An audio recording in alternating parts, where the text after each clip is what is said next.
Good morning. Welcome to Conversations with Anasa. So happy to be with you this morning.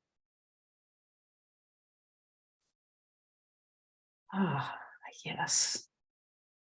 So let's start with meditation.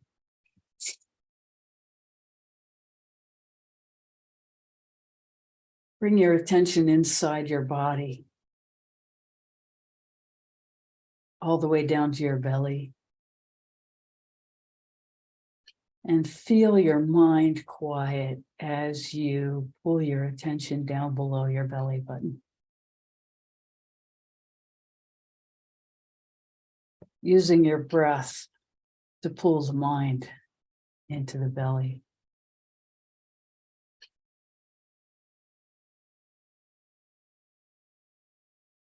Home base, safe place. You could put your right hand over that place and your left hand on top of it if it feels comfortable, to guide you to the center of the body.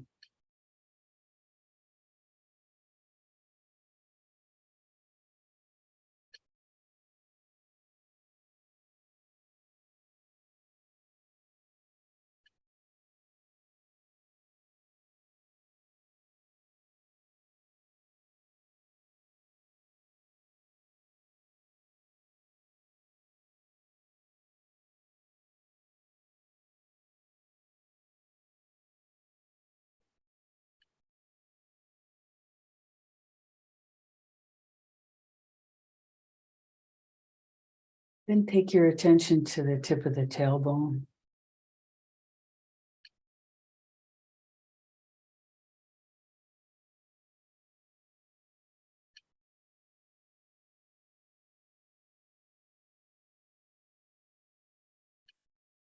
And feel yourself in the arms of Divine Mother Earth.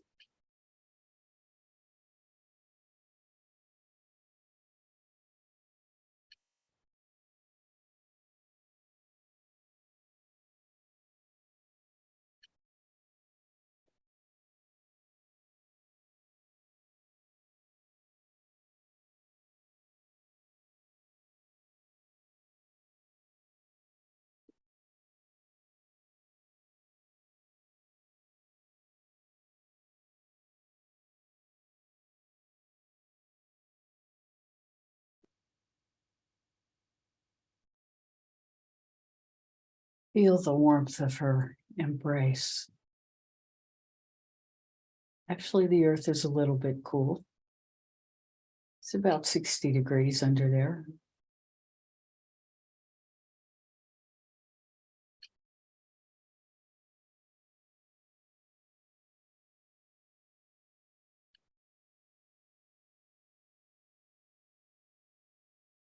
But full of life and love, a source of vitality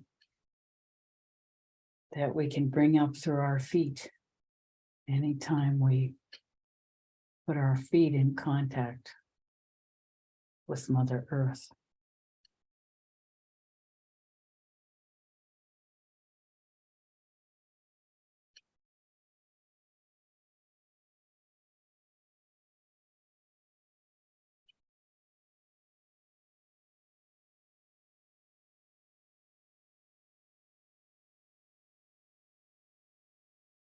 When you're ready, you can allow your attention to rise up to the solar plexus.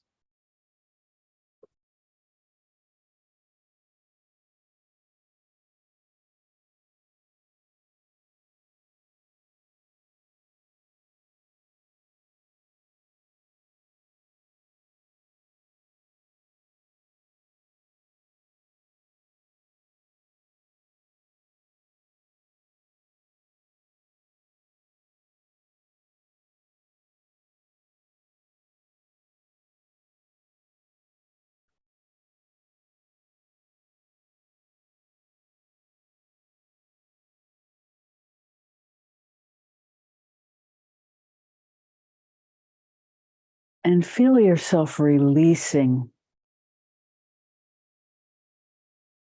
anything that doesn't serve you in that solar plexus. The solar plexus is where we tend to hide all our trauma. Anything that has caught our breath in the past gets stored there.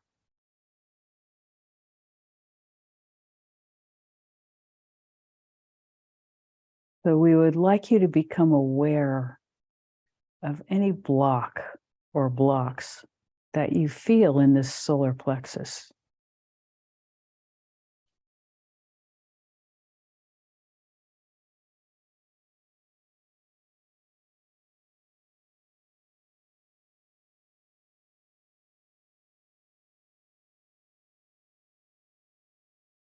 And we're going to do something we haven't done in this arena yet. We're going to invite in Archangel Michael to take away any obstruction that we are ready to let go of in our solar plexus. And the way this happens is you gather that obstruction, you allow it to assume a shape,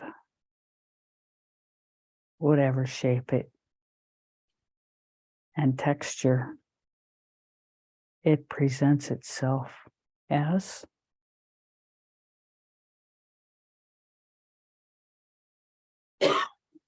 And when you're ready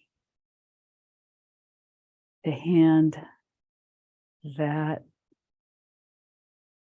energy to Archangel Michael,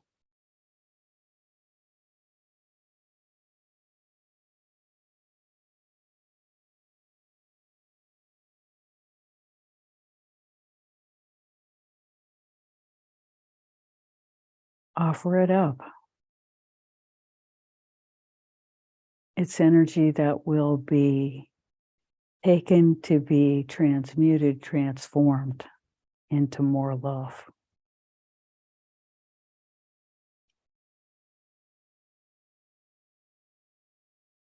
Whenever you're ready, just offer it up.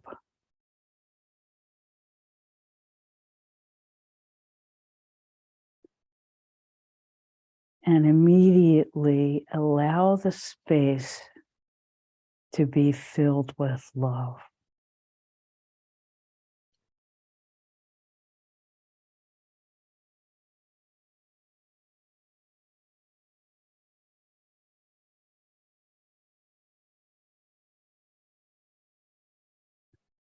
This is a practice that's offered as a gift.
Allow yourself to be healed in this moment.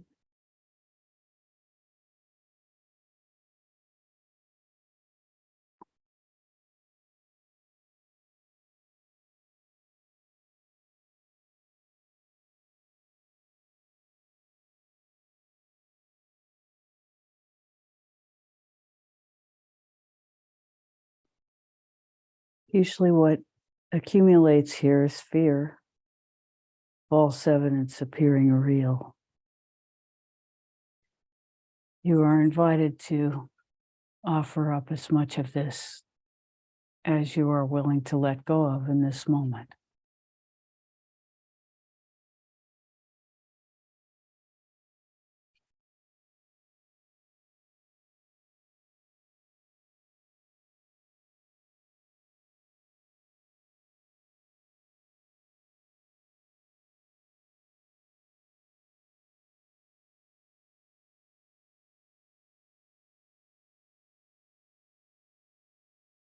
Fill any space with love.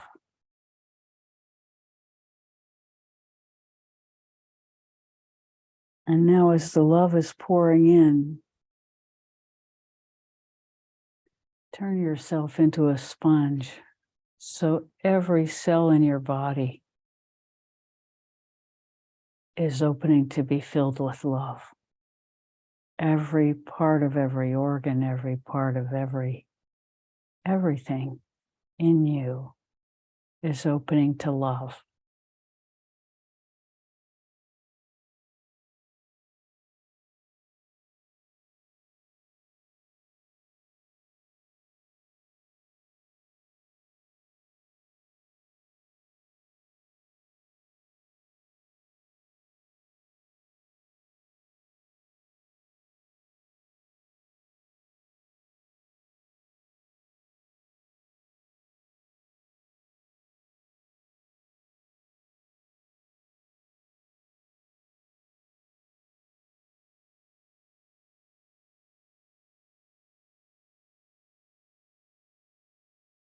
And in case you're seeing the purple light, that is Archangel Michael's presence, the color of amethyst.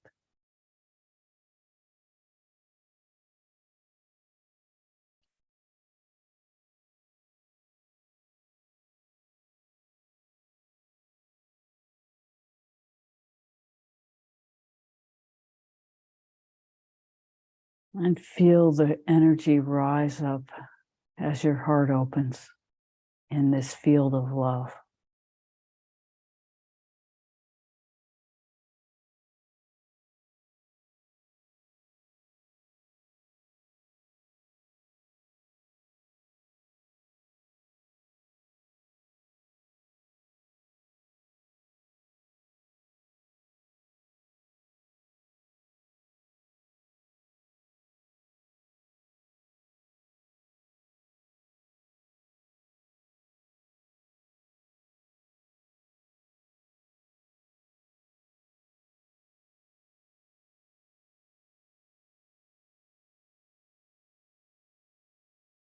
Feel the gratitude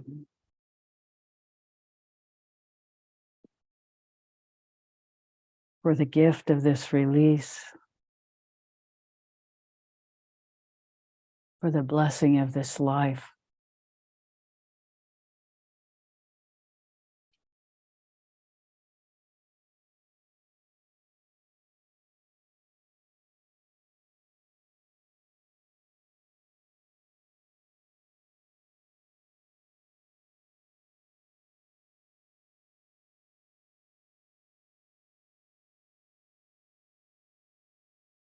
You may feel your energy naturally rising to your throat.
When you're ready, allow your attention to come up to the third eye.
And now allow your energy to rise up and out the top of your head.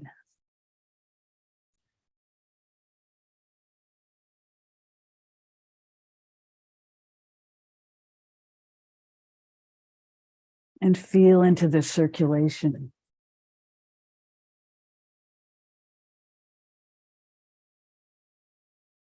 Out the top of your head, around in 360 degrees, gathering beneath your spine and coming up.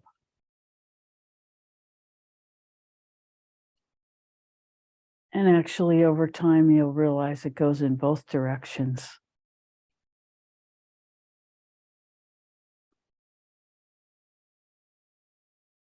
Forming a flow that's called a torus.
And when you're ready, gently open your eyes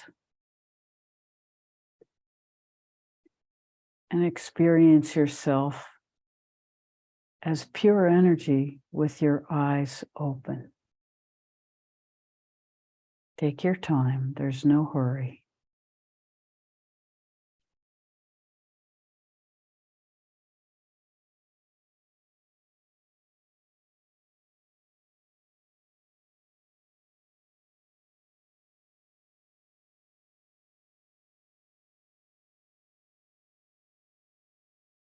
How may we serve this morning? So happy to be with you.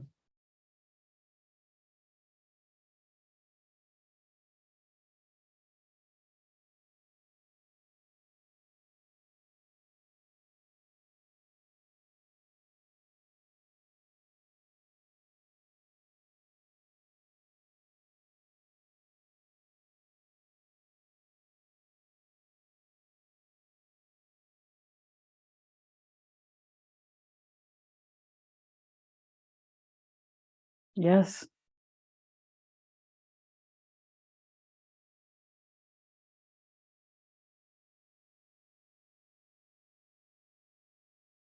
Anybody? You see Go things ahead. ramping up or getting calmer in the next few months. So the question is, do we see things ramping up or getting calmer in the next few months?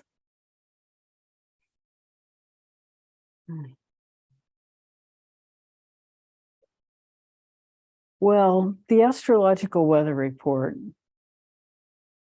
is that a very disruptive conjunction in Aries between the planet of wisdom and the planet of illusion and distortion and insatiable desire. These two planets, Jupiter is wisdom, expansion, abundance, wealth, children. And Rahu is insatiable desire, distortion, illusion, confusion, criminality. These two planets were in conjunction, planetary war, for several days last week. And now they were coming together like this. They came together and now they're beginning to separate because they're going in opposite directions. And Rahu will actually leave Aries September 30th. So as they get further apart, the clarity, our access to clarity and wisdom will begin to come back. At the same time, Venus is, if not already, getting ready to move into Cancer, which is not its favorite sign. So this is the planet of love. It does well in Mercury where it was in Gemini, but it's moving into Cancer. And so that will put a little bit of pressure on the planet of love.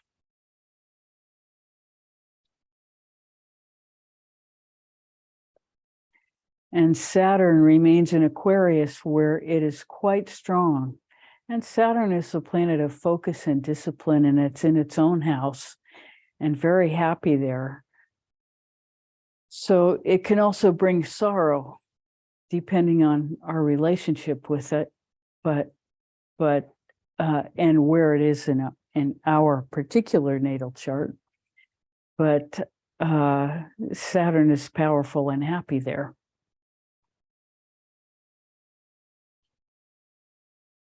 So in general, things are they're beginning to get better. And so they will feel progressively, we will have access to more clarity and finer thoughts. The confusion of the last, really building up to this conjunction, has been very difficult. The whole world felt stuck last week. The government was stuck. There was a lot of trouble with communication. And just a general feeling of stuck everywhere.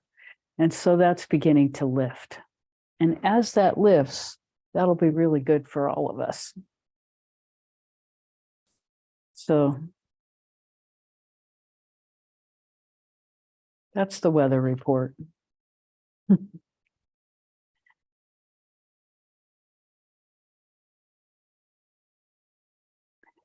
Someone else had a hand up. Please speak.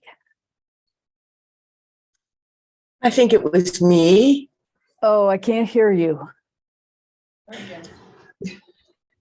Try. Can you hear me now? I can, yes. Okay. While we were doing the exercise, the meditation, and we were at the solar plexus, allowing my awareness of blockage brought up distrust. Distrust of others close to me, intention, and then in the wider world, distrust of a whole segment of the world's population, their motives and intentions. But for the ones that are closest to me, it manifests as a reluctance to communicate freely. I am reticent to speak of anything that's deeper than just conversational chit chat. Because it seems that some people are very easily triggered, and that never goes well. I mean, it doesn't matter, it seems, whether I'm coming from a loving, accepting place or it's interpreted as criticism or negativity of some sort. Anyway, so I've been blocked, not just in the solar plexus, but in the throat chakra, about speaking. I'd like to somehow transform my own energy so that I do not come across as threatening in any way. I would like to be a vehicle of love so that people feel completely calm and trusting in my presence, because I feel like my distrust of them is definitely part of the problem. Anyway, that's what came up for me during the meditation. So there are a few ways to begin with this. There are actually a number of issues that you're raising, not just one. The first one is that trust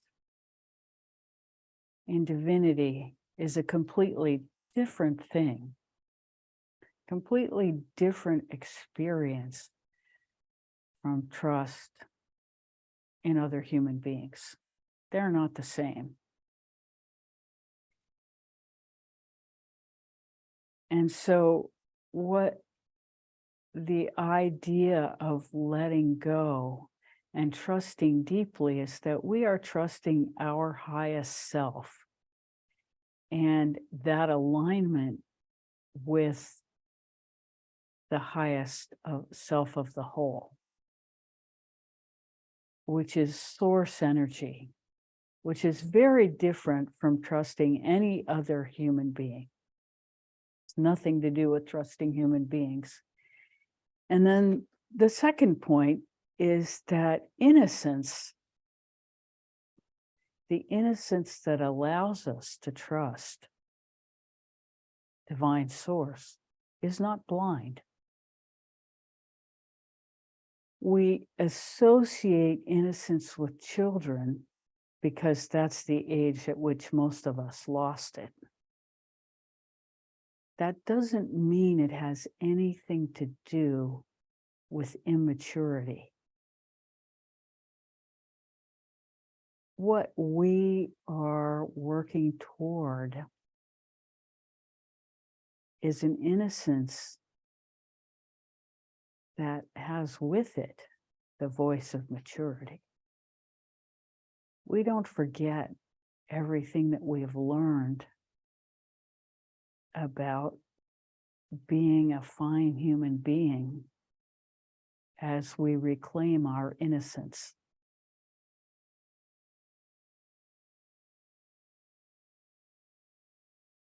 Living well, becoming more and more refined as a human being, becoming a source, a vehicle, becoming a vehicle for that source energy.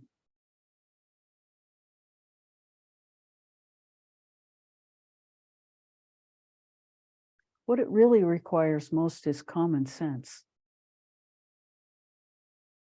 Interestingly.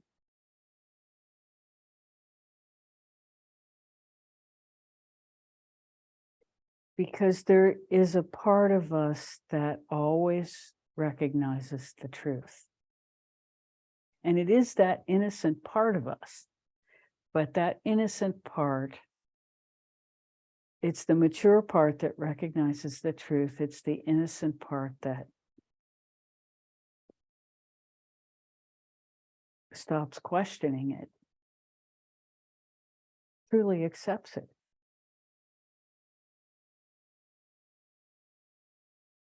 But we don't throw maturity out the window.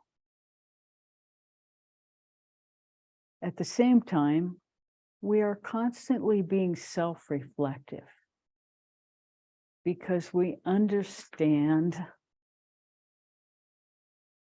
that until we're a pure channel for that love, we're an impure channel for that love.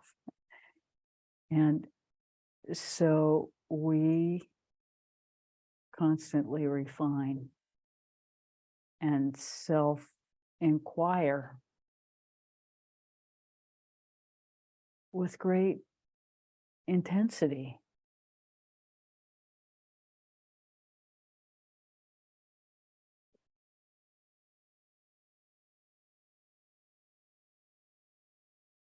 And then at a certain point, we drop into that which is always there.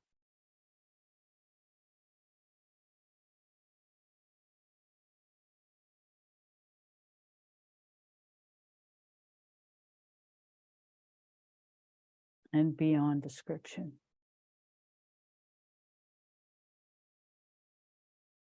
Because it's beyond our third dimensional reality.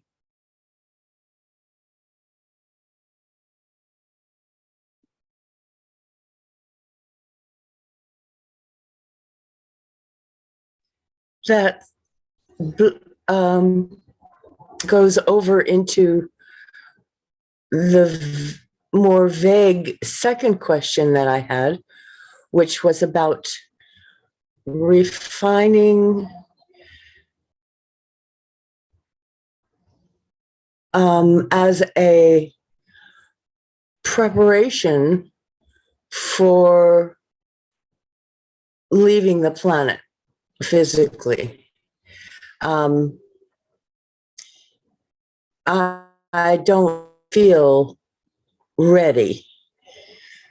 I am aware that I am not a pure channel, and I have a sense that that's what is asked of me. in this lifetime. I've been given so many blessings and grace periods and mercy and patience and all that. And I feel like I've got to get a move on somehow, and clear up my channel. I know that it's not something I can force, but it is a focus now more than it ever has been.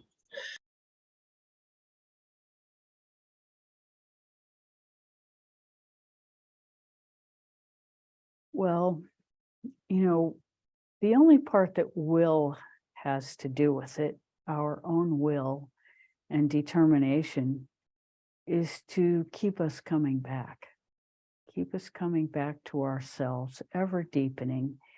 And how deep it goes is not exactly up to us. What is accomplished is not exactly up to us. We make ourselves available. And the more we make ourselves available, the more likely things are to become more available to us.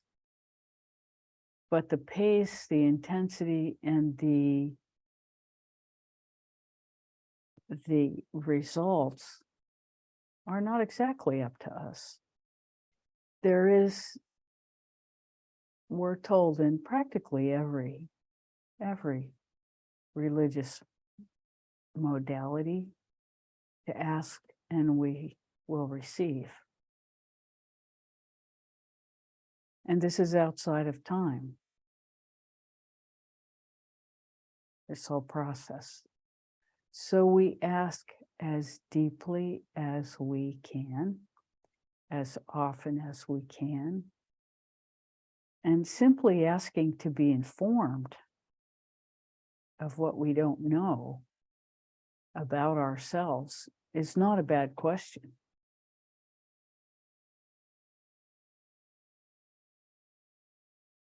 And there are techniques where you can say, what's blocking me from source? And you just ask yourself that question 100 times and you get 100 different answers. And then suddenly there's some kind of release. That can happen. So there are all kinds of techniques, and we practice whichever ones we're given in a certain moment. And we cultivate our innocence.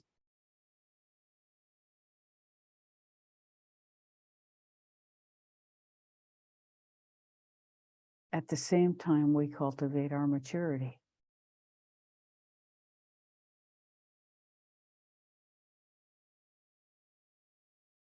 And then there is leaving it to God, to the goddess, leaving it to source itself to use us in whatever way promotes the whole. And that may mean just sitting quietly every day. It may mean being very active in a different way. We have nothing to say about that, really.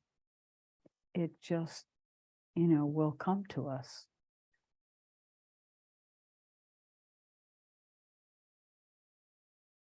Does that answer your question? Yes, thank you.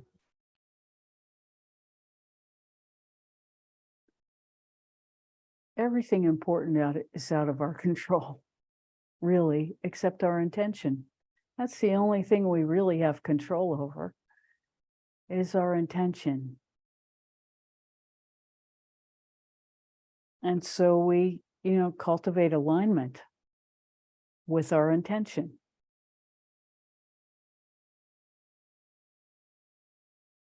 And try to love ourselves so that we can love everybody else. Because we see the world the way we are.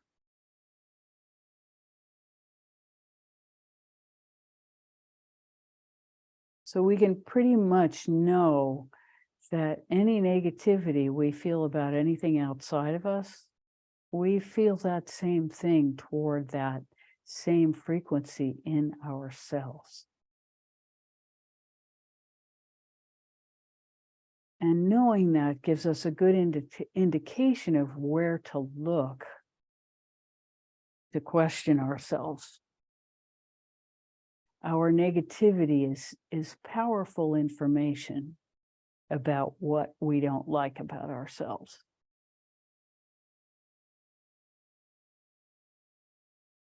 We express our own self-hatred in any hatred of what is outside.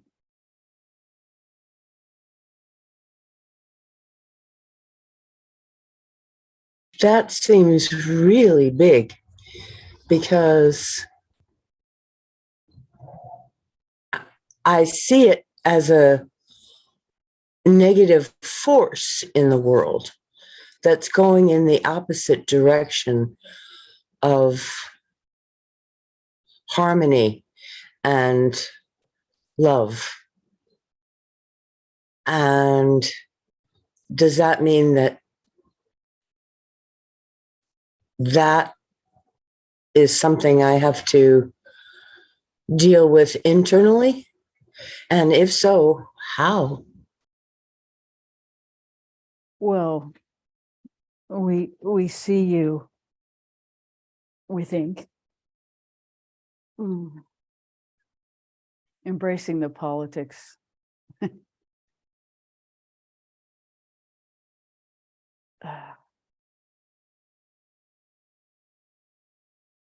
The idea, let's take guns as an example.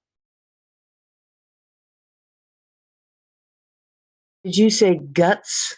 Guns, G-U-N-S. Okay. You know, the idea that we need to protect ourselves by being capable of violence, great violence and harm.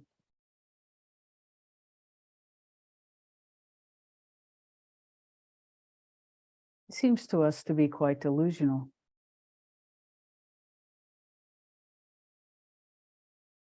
But hating that, meeting that with resistance, actually reinforces the idea that there is an enemy.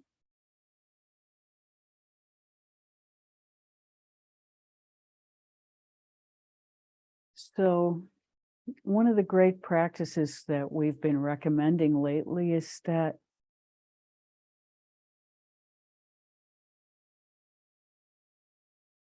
you surround yourself with a bubble of love. And at the edge of that bubble, you put the intention that any negativity that comes in your direction is transformed into love and sent back to the person who sent it, or the source, whatever that source of that negativity is, whoever that is. It just is transformed to love and sent back. And that way, it doesn't particularly touch us unless it's something we need to know. But we've set in place something, it's not exactly a protection field, because what are we protecting? The truth is, everything we want to hide about ourselves, anybody can know just by looking.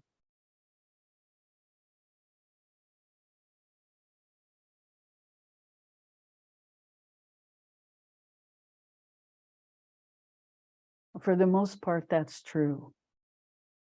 This is one of the things that can be discovered by living in an ashram. Because you begin to see others and what they're hiding. And you understand, oh, they can see me just like I can see them. And then you realize, you know, we're all in a fishbowl. And we think the walls are not transparent, but they are.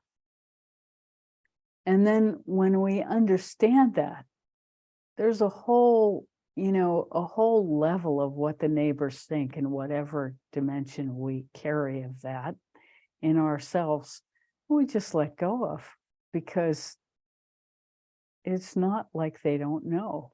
If they want to, they can know.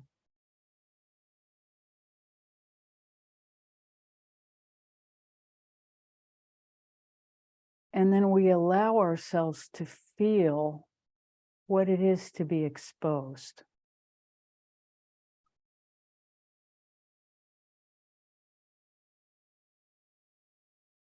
And then we can begin to see ourselves deeper. Because it's the things that we hide from ourselves that are really keeping us hostage. So this is what we're asking to be informed about.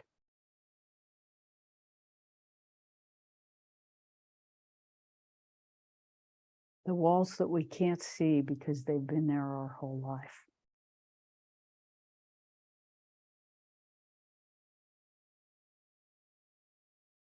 So we think they have something to do with who we are. And they do, but they may just be walls.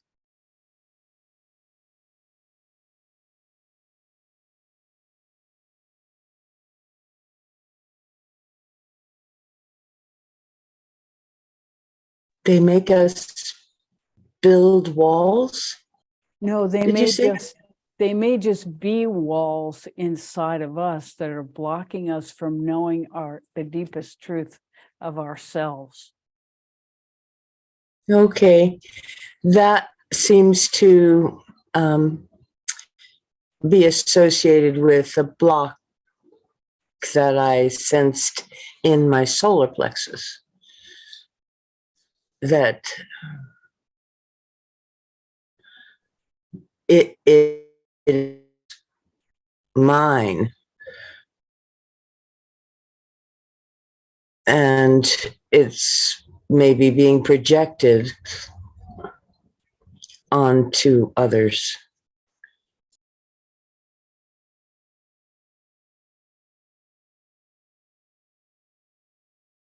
Seeing that gives you the freedom to change.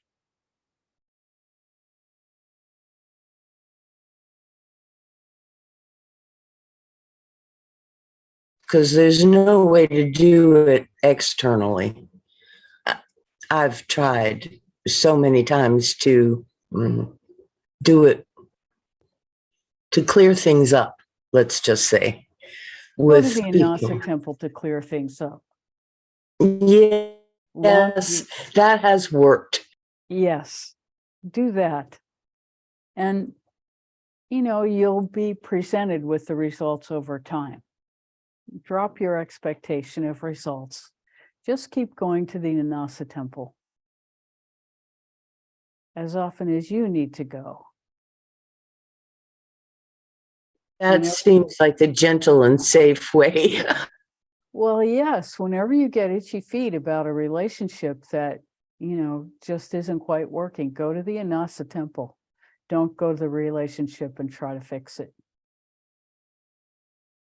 Yeah, I did years of trying that, and Yes, I agree that doesn't work. it comes right back in your face. Yeah, with teeth.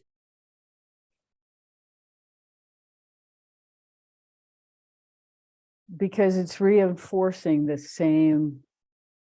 But if you go in a different place and you do this can happen. And over time.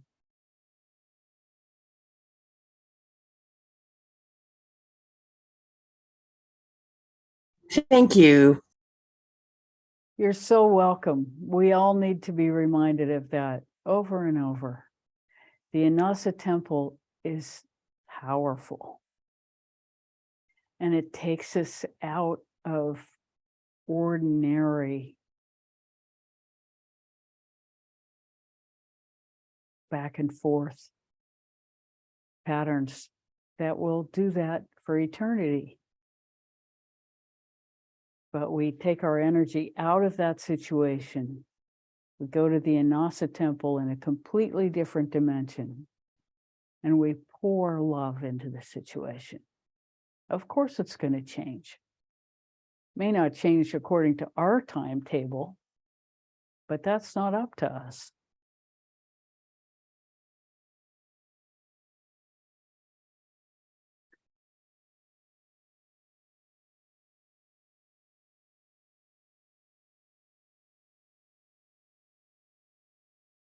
And interestingly, how effective it is may have something to do with how good we are at loving ourselves into harmony.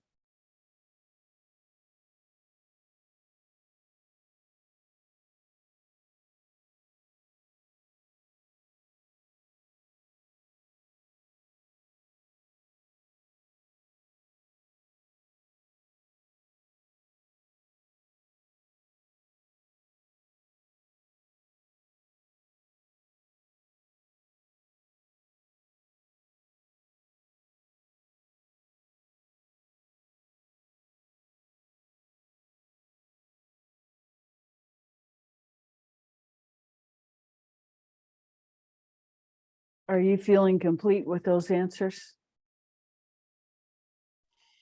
I feel that there's somewhere to go.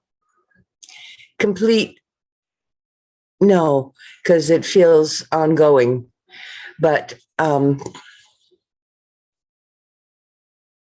freer about it. Let's just say that.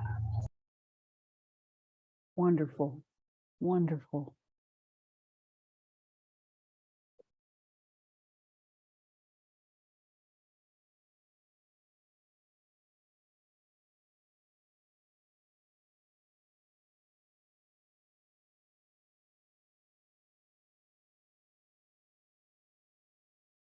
How may we serve further?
How may we serve?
Yes.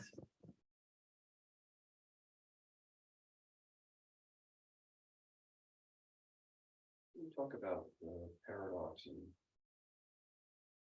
spirituality that one has to, the feeling that one has to go anywhere or do anything or be anything which one is not already in order to understand.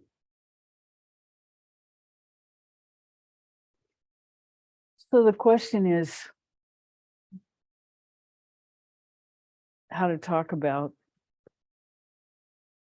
well, the question is about the paradox between feeling that you have to go somewhere, do something, be somehow different to know God. And yet at the same time, God is always there and always available, completely present.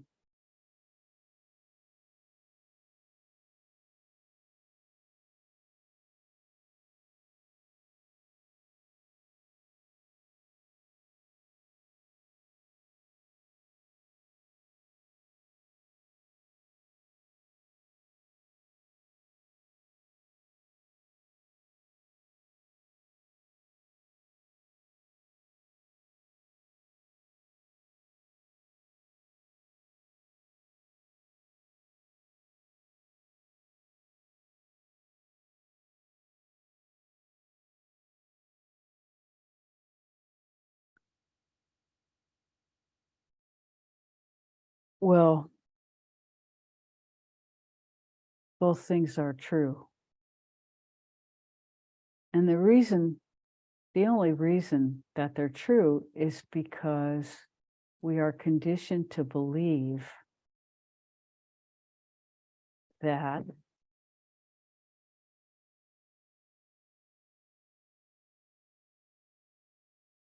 the source of love is not available to us.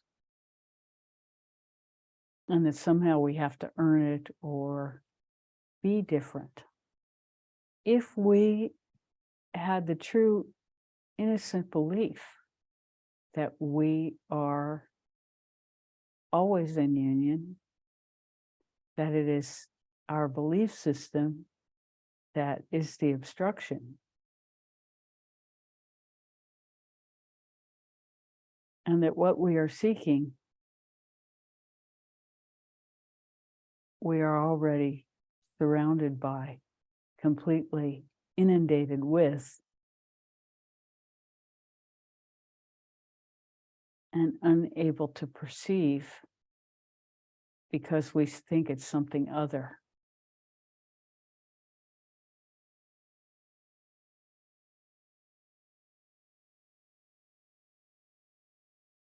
But we have been transfixed by the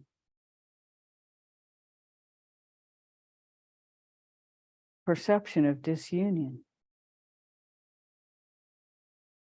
That what is out there is more important than what is in here, and somehow separate. it's hard to talk about because our language doesn't allow for the perception of source.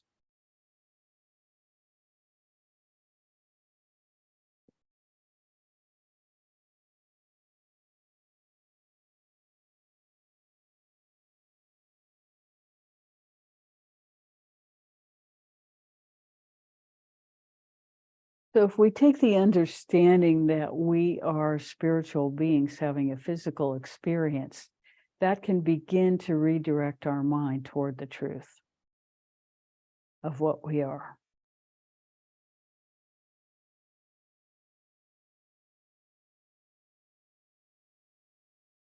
So if we were to somehow release ourselves from everything physical,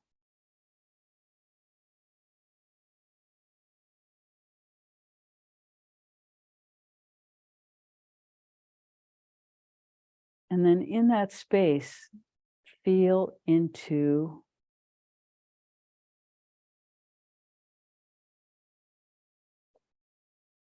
what is always there.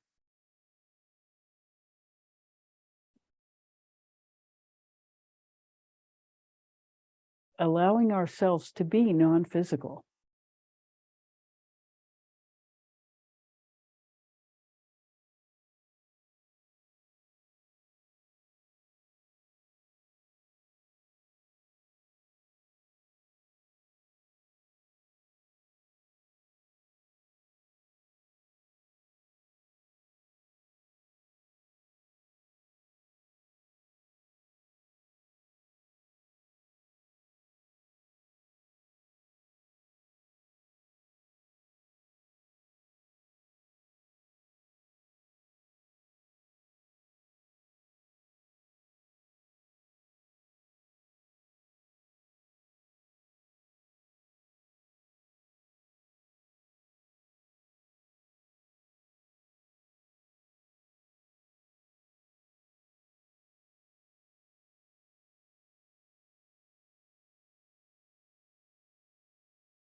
Does that answer your question?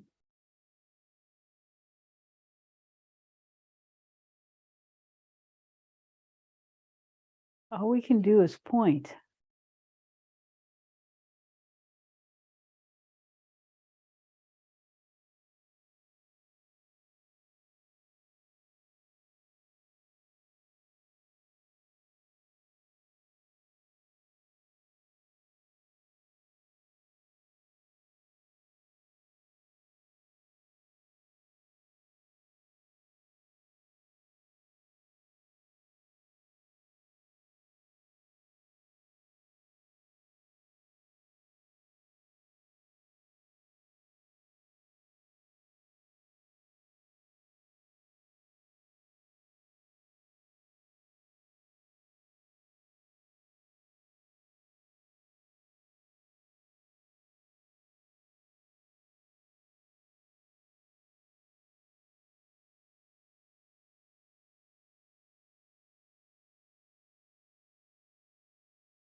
Yes. You talk about contrasting getting quiet side versus associating. So the question is, how do you differentiate between being quiet inside and dissociating? It's very interesting because Rebecca was just asking us the same question. So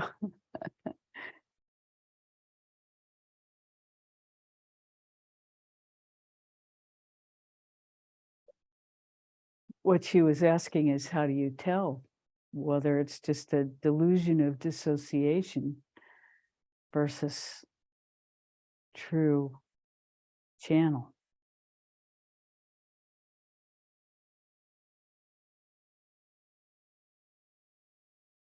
And the way you tell is that there is within each person a truth finder.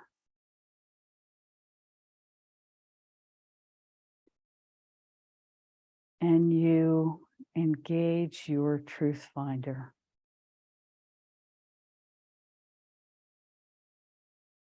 And you just know. And you trust that knowing.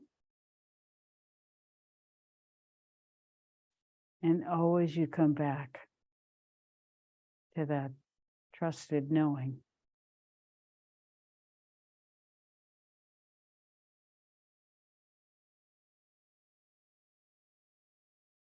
And that trusted knowing is very different from trusting a human being. It's trusting the deepest part it's trusting that source is love. Because how could it be other?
So we're already into our meditation. Let's just continue for a few more minutes.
So much love to you all.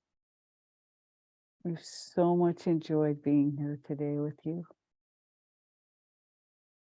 Thank you for coming. Till next time. Bye for now.